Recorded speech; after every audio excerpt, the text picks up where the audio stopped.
नमस्कार, प्रणाम, गोड़ लागतन है। एगो छोटका ब्लॉक में एक बार फिर से स्वागत बा।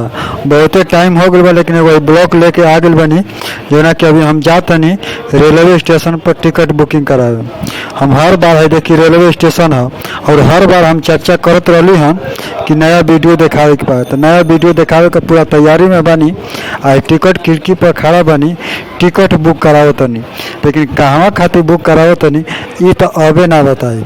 वैजा गईला के बाद हम खुदे वीडियो देखाई, कहे से कि कुछ प्राइवेसी रखल जरूरी बा, ऐसे टिकटवा जूमो करके ना देखावत है।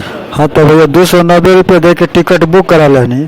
आई बुढ़ऊ कई गो टिकट के आ कई गो ट्रेन के पूछत रहन।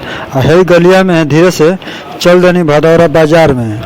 भदौरा बाजार में आ गई, देखी पूरा भदौरा बाजार के नज़ारा है। बादल छैले बा और सब कोई अपन अपन गाड़ी खड़ा करके सामान खरीदता, केहू कुछ बेचता आ केहू कुछ किनता। तो ये वीडियो समाप्त होता। लाइक फॉलो